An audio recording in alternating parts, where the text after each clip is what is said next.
Muling nagharap sila Super Grandmaster Wesley So at World Number 1 Magnus Carlsen sa pangalawang pagkakataon, second round robin. Nung unang round robin, tinalo ni Wesley Intimano si Magnus sa long game. 3 points ang buo na nakuha. Buo score eh.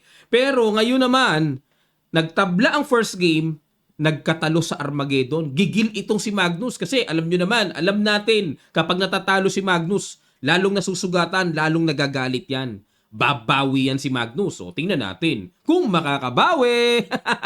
Pero bago yan mga kamatyas, ay iwanan ko muna kayo ng puzzle. Hatid sa atin ng Internet Chess Club application. Ito po, it's why to play. Mga laro naman ito ni former world champion Boris Spassky.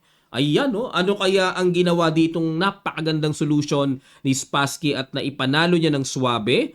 Yung black may paspon na 2 tira na lang, magkukwin na yan. Under pressure ang puti dito. Sa makikita nyo pong kasagutan mga kamatyas, lapag nyo lang sa comment section below at pupusuan natin ang inyong mga effort. Tama man o mali ang inyong mga kasagutan. Okay. Alright. Simulan na kagad natin ang bakbakan. White dito. Si Wesley in a must-win situation po ha. Hindi pwedeng tabla, mananalo ang black sa Armageddon. Nag-E4. Sicilian ang ginamit ni Magnus. Gigil talaga. Knight F3. E6. D4. Okay. Pinasok ni Wesley. Okay. Gets ko na. Atras ko lang konti mga kamatyas. Pasensya na po. Ayan. Alam nyo ba na kung magdi-D6 si Magnus dito, naramdaman ni Magnus, ililiko ni Wesley ang linya sa Rosolimo. Hindi niya papasukin ang open Sicilian. Naramdaman niya yan mga kamatyas. Sigurado yon. Kaya, nag-E6 si Magnus. Hindi ngayon applicable ang Rosolimo. Kung magsisicilian ka at nakita mo kalaban mo, nagro-Rosolimo lagi, nagbi-bishop b5, tirahan mo muna ng e6. Anti-Rosolimo yan.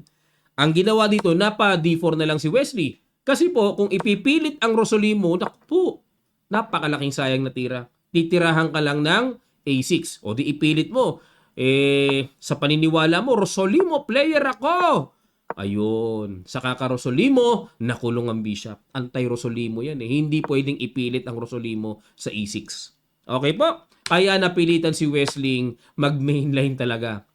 Kinain, kain, at nag-a6. Ayaw talagang pa-bishop b5 si Wesley. Todo-todo pigil si Magnus at nag-bishop d3 naman. Develop and then, very simple, kitang-kita, magkakasling na po. Nag-knight c6, tinapatan ng hamon, kinain, takes. Yun lang. Kasi ang alam ko talaga, B po ng pinakakain, tapos sinusundan ng D5 para solid ang sentro. Oo, yun ang pagkakaalam ko eh. Nag-knight D2, E5, ayun. Kaya naman po gumaganyan, para yung bishop ay makalabas, makadevelop. Ito, bakit yan dinevelop? Para magda-knight C4 mamaya. Knight C4 na nga, no? Hindi na pala mamaya. Ngayon na agad. Para atakihin ang pawn sa E5. Nag-bishop E6, kinargahan ni world number 1. Tiniret lang ang bishop. Nag-tempo development lang. Pinapakain lang ang pawn sa E5. O pagka ganyan po, mag-iisip tayong mabuti. Nag-queen H5 lang si Wesley. Linyado. Aral na aral si Wesley, mga kamatyas. Bookline na bookline to eh. Pero para po sa ating kaalaman, mga kamatyas, na napapaisip kayo, Coach, ba't ayaw capturein yung pawn sa E5? Ba't di mo kinain, Wes? Yari ako. Pang grade 1 yan. Paano, Wes? Pang grade 1. May check po, lipad ang knight sa E5. Pang grade 1 daw, sabi ni Wesley. Okay, Wes. Makikita tayo sa Hong Kong, ha? See you. Woohoo! Excited na ako sa Hong Kong. World number 1 Magnus. Okay. Magkatibid sila ni Magnus saka ni Wesley sa Hong Kong eh. World Rapid and Blitz team, mga kamatyas. Okay, Queen H5.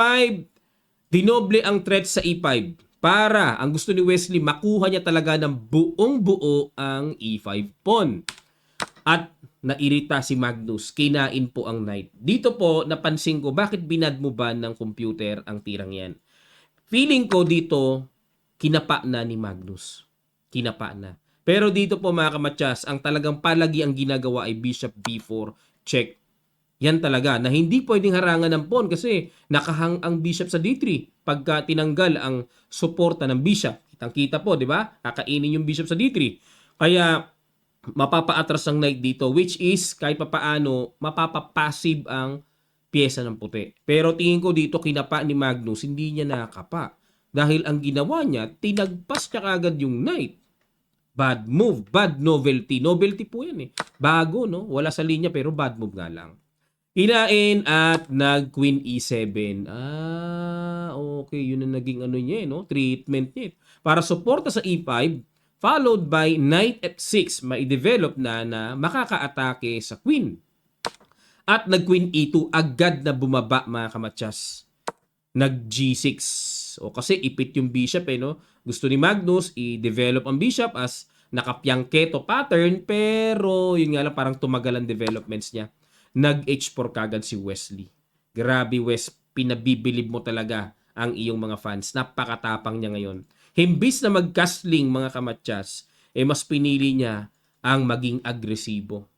Ang ganda, halos 360 degrees ang ipinihit niyang binago niya sa style niya. Aggressive si Wesley ngayon. No? H4 with the idea to play H5, no? To put pressure kagad sa king side mga kamatsas.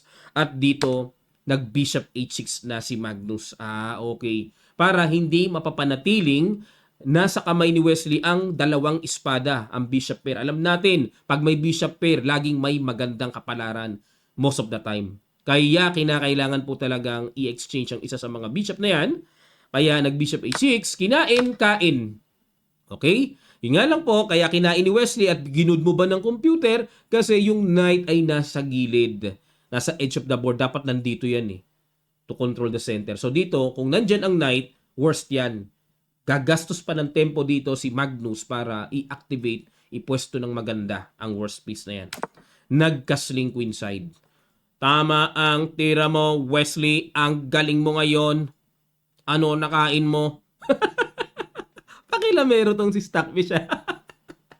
Sa sobrang puri, ano nakain? Dahil sa ganda ng mga tinitira ni Wesley, napapatanong ang computer eh. Ano kinain mo? Oh, grabe. Good move. Kasi, para yung tore ma-i-activate na sa digmaan, mga kamatsas, naging safe pa yung king. Siyempre, hindi pwede mag-castling dito, no? Dahil wala na eh. May bitin eh. Nag-Knight G8. Yan na nga po yung sinasabi ko. Tingnan nyo, gumastos pa ng... Actually, tempi na yan eh. Kasi dalawa yan. Diba? Natutunan ko yon. Isa tempo, dalawa tempi. Yung pala pagkakaiba nun. Nag-H5 si Wesley. Para makapangilang ako sa king side. Sigurado ka dyan, Wes? May oo. At nag-Knight F6. Okay. At okay. Para talagang gustong pariakin ni Magnus. Ang pawn na yan, ano ba? Magpupush ba? Kakain ba? Kailangan na mag-react eh. Kinain ni Wesley para, syempre po, malakas na ang Torres sa H-file. At kinain. Nag-G3. Ayun. Ano purpose dito ni Wesley? Mag-E4. Ay, oo. Dahil nga po, meron nga pong principle, natandaan ko na. Kasi kapag ang king ng kalaban nyo nasa gitna, bombahin sa gitna. Kasi dito, hindi makapag-castling, bawal. May bumabalakid, no? May bakod, hindi pwedeng mag-castling dyan. Lalo na dito, lalandingan bishop, hindi pwedeng mag-castling. Basic po yan, no? Rules of castling sa mga di pa nakakaalam, no? Sa mga beginners na nanonood ngayon na iba, ayan po, sa aking summer clinic beginner rules, tinalakay ko po yan, very basic, ang rules of castling, kailan pwedeng mag-castling, kailan pwedeng hindi, no? So, nag-rook D8, tapatan ng tore sa tore. Wala na lang, gusto na lang ma-exchange ni Magnus, ano? Pero binadmoban po ng computer. Talagang grabe, nagbababad move si Magnus. Knight D7 daw po ang tamang tira. Ay, oo nga, no?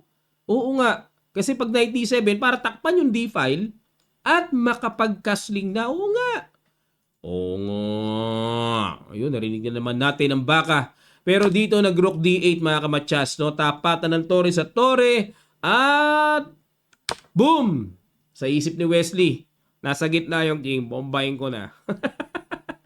Binomba na. Pero mga kamatsas, medyo hilaw pa. Hilaw yan, Wes, sabi ng computer. Ang dapat daw tira dito ay Queen E3. Yan ang mga binibiling tiers, mga kamatsas. mga binibiling tears of joy. O kasi tinan nyo naman mga kamatsas, so pupunta yan doon. Ang dami. Oo, may mga guhit-guhit na gano'n, mga pang-ilang mamaya, no? O ito, anytime naman tong F4 eh. O mga ganun-ganun lang, mga binibiling pa islog-islog na tira. Isang square lang pero accurate ang tirang yan. Pero balik tayo mga kamatsas. Ang ginawa kasi, nag F4 kagad si Wesley at kinain na Rook takes D1, Rook takes D1 at nag King F8. Okay, ang gusto ni Magnus, makarecover ang king niya, mailagay niya sa G7, parang nakapag-castling na rin, kung tawag doon, nahilot, na remedyohan, artificial castling ngayon ang lalabas, no? Hihilutin eh, oh. Gustong mailagay sa forma na makatago yung king, pero mga kamatsas, ang ginawa, nag F5. Tago ka pa ha. Sabi ni Wesley, bombahin na kita dyan. Pag nag-King G7, another G4, and then G5 para sunod-sunod ang bomba sa king side at talagang hindi niya mabigyan ng pagkakataong si Magnus ay makarecover sa kanyang worst position. Nag-King G7 pa rin at G4 na. Okay, very dangerous is coming. Mag-G5 po, imagine. Pag alis ng knight, F6 diretso. Nako, fatal ang aabutin kaya napuwersa si Magnus to play H6 para pigilan ang coming G5. Pero, tanong mga kamatsas, kung ako ang black dito, may tanong ako eh. Hindi ba pwedeng itira ang G5 para totaling sarado? Anong gagawin? Magku-queen D2 daw. Malalim pala, no? Threat yun. Na kapag kinain to, libre to ah. May Queen E3, yun lang. Yan na nga yung mga binibiling pakembot-kembot, mga kamatsas, no? Pero pagka bumalik kasi, kakainin yon, okay? Ngayon, pagka gumanito naman, diyan natin paatrasin, mga kamatsas. Curious lang ako. Wait lang po, mga kamatsas. May ganun naman. Ako po. Pagka kinain, lipad ang knight. Pagka kinain ng king, may rook F1 check. Pagka nag-King G6, may Rook F7. Ayun, awarding na yan, mga kamatsas, pagka ganyan. Oo, nangangamoy na yan eh. Pag Queen D6, Queen F3, ayun, may mga threatening matchas sa F5. Hindi pa naman matchas gaganon, pero may Rook F6. Pamatchas na rin. Okay, wala na, unstoppable attack na yan. Iba na po yung puwersa nun. So, ginawa ni Magnus, nag-H6 siya para pigilan ng G5. At nag-Bishop E6, ayan na. Ayan na po. Pinagsusugod na ni Wesley, no? Wala pa namang masasabing threat ito kasi wala namang Rook D7 kasi yung Knight ay nagbabantay. Tingnan natin kung ano yung mga forma pa dito. Hindi naman ganun kalaki yan ang lamang ni Wesley, slightly better nga lang eh. Yung nga lang sa time, lamang siya kasi Intimano, Armageddon, 10 minutes sa 7 minutes eh. Rook D8, tinapatan na po ang tore sa tore. Ayan na. At natumbukan na naman ni Wesley ang good move. Sige nga po mga kamatsas, ano kaya yung good move na tinira ni Wesley? Talagang napasang-ayon, napatunghay na naman ang computer engine, napapaganon. Tama yan.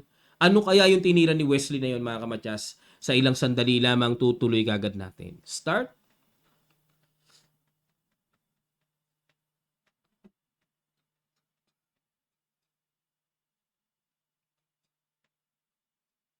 Maraming salamat po mga kamatsas.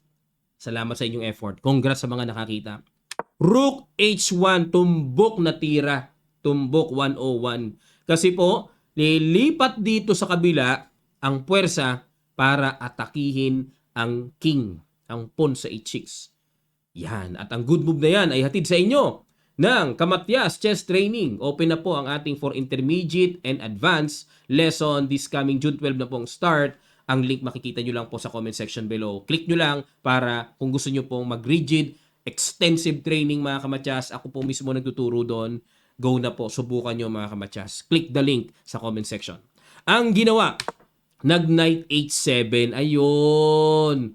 Ayun, kumabyos na naman si Magnus. Pero parang kung ako po ang titingin, parang solid kasi may Queen G5 check. Nasusolidan ako sa tirang to. Yun nga lang, kaya binad mo ban, syempre, anumang mga pyesa ang gumigilid, yung edge of the board, humihina ang puwersa away from the center. Yan po ang principle eh. So, kinakailangan po talaga, mga kamatsas, ay mapanatiling hanggat maaari na sa sentro. Kaya binad mo ban eh. Sabi ng computer, hindi naman daw kailangan yan eh. Dapat Rook H8 lang. Yun. Rook H8 lang daw mga kamatsas. Agapan agapan, no? Huwag i-underestimate ang Rook H1. Agap kagad. Pero mga kamatyas, nag-Knight H7 dito. At sinimplihan lang ni Wesley ng King B1.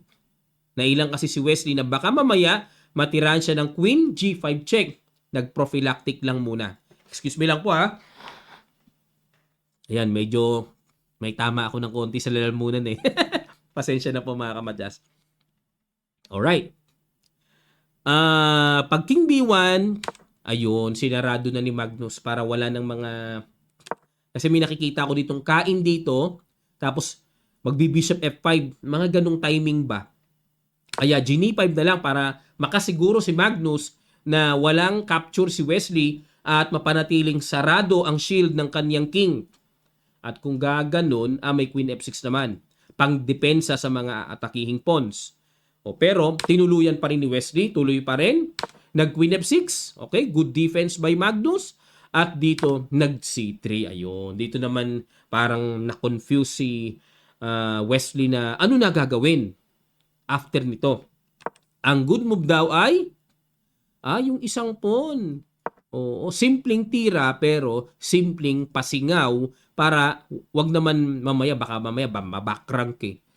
'Di ba? So yung A3 ay malaking bagay. Balik tayo mga kamatyas. Grabe yung A3 na yun. Pero ang piniling pasingaw ni Wesley, C3, pasingaw din naman eh. To control the Rook D4 coming, no? So para sa akin may paliwanag na maayos din, pero yun nga lang, siguro na-expose ng computer sa tirang to, kaya yung king parang baka mapanganib yan eh. Dahil sa C3 na eh. Makikita natin yan. Knight F8, paalis na, sipa na. Sa bishop, nako, malakas manipa kabayo. Talsik ka dyan pag tinamaan ka. Nag-bishop B3, ayun, umatras lang muna. Talagang obligado kang tumakbo dyan. Sisipain ka talaga dyan. Rook D6, ayun, okay. Simpleng depensa sa 6th rank, no? At may nakikita po kung sa isang banda may ganun. Tapos sundot sa D-file, pero hindi pa pala. Kasi yung pawn sa E5, di maiwanan ng queen eh, no? Tingnan natin. So nag-A4, ayun, nagpa-extra pasingaw pa rin si Wesley to make it sure na yung king niya talaga mamaya ay mas safe at more square. Nag-A5. Yan, tinapatan lang ng space. Nag-Queen F2. Ayun na. Okay, ayun na. So natapos na dito, napansin ni Wesley, ang dami ng depensa dyan sa weak side ni Magnus. So ginamitan niya ng principle of two weaknesses. Ito, mahina yung B6 square, mahina ang A5, susundot naman doon. Kumbaga, magtatrabaho ng panibagong ipe-pressure. Nag-Knight D7. Ayan. Tingnan nyo po normal na normal ito. Baka kung kayo nga, yun ang iniisip nyo rin, Knight D7. Ako, yan din ang gagawin ko sa black eh. Yan tinira ni Magnus eh. Pero bad move sa computer. Bakit na naman? Stockfish. Ano tira? Dito ang tama. Masagwaman pero kailangan. Masagwaman pero kailangan. Dito na galing yung kanina, di ba? Parang walang square Pero ito raw ang tama. Bakit? Pagka gumanon, sige nga, dito lang pupunta. Pag kinain ito, dito gustong i-develop. Ano pagkakaiba? Pag Knight D7, madidevelop din naman sa F6. Tingnan natin. Gumanon, ano pagkakaiba? Ito ang Knight D7 para walang Queen B6 Ayun. Doon naman sumundot si Wesley. Double attack. Double attack. Okay. Nag-Queen D8. Teka muna mga kamatyas sorry po, pasensya na. Itong Queen D8 ay para depensahan to, pero yung B7, lipad. Bumagsak nga. Pero preno muna, meron akong kaklaruhin mga kamatyas. Pasensya na po pasensya na po talaga.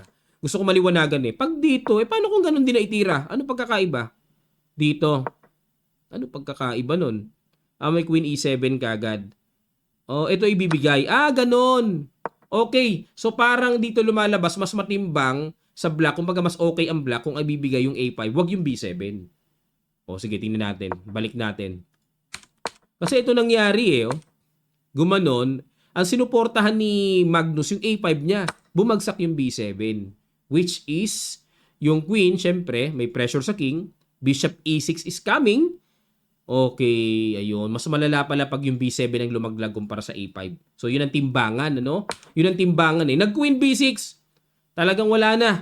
Magulo na yung queen na yan. Sabi ni Magnus, i-exchange na. Ayun, dito mga kamatyas. Ay, nako talaga, grabe. May spectacular move pala. Oo nga, di ko rin nakita yun ha. Ang ganda ng ginawa ni Wesley. Hindi ko na ipapapasal sa inyo mga kamatyas ha, pero napakalupay. Boom! F6. May ganyan palang baon-baon. Kaya pala malala yung queen kapag ka nasa 7th rank na. May F6 na bitaw. Check! Ano? Napakatindi. Napa-King G6 si Magnus. Tingnan nyo po ha. Unang-una, di pwedeng capturein ng knight, pin. Pag kinapture ng tore, hindi pwede lipad ang knight. Makukuha, mawawala ang suporta ng tore sa knight. At kapag kinain ng king, may rook takes h6. Grabe. Whew. Hot and spicy ang mga atake. Kaya no choice si Magnus but to play the king g6. Tapos, ayun, isa na namang napakalupites na tira. Ito talaga, binibiling tira. Boom! Queen c8. Grabe mga binibiling tiers talaga. Oh. Pinapalibre lang po yung bishop. Oh. At kinain na lang yung pawn. No? Ano purpose? To cover the squares wherein mache-check ang king ni Magnusing. Pero dito mga kamatyas, alamin muna natin para klaro tayo. Pag kinain po kasi yung bishop, hindi pala check dito. Kala ko check eh.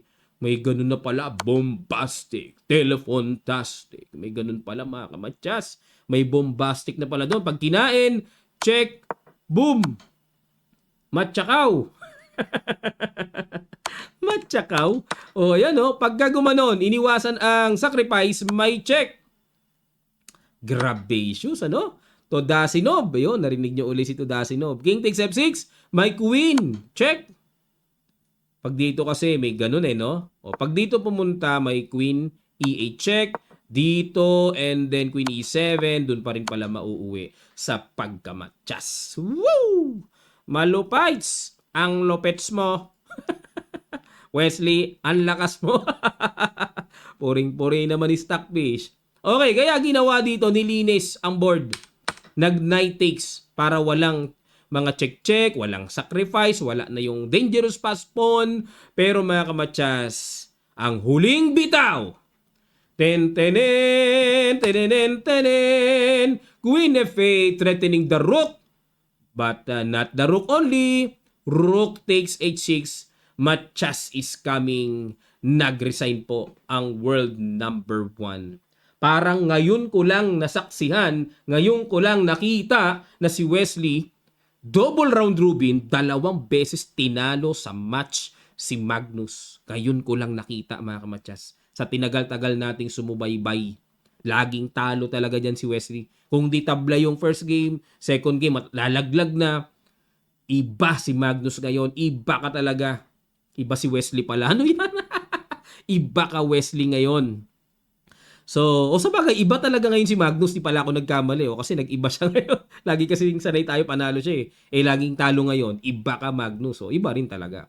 Okay. So, bakit po nag-resign? Kitang-kita, hanging and then threatening Matyas. Nag-resign na po si world number 1. Grabe. Nasa teritoryo pa si Magnus. Hirap. Ito po ang standing mga kamatyas. Pakita ko po sa inyo. Pero bago yan, alisin ko muna ang mga larawan para mas klaro nyo pong makita.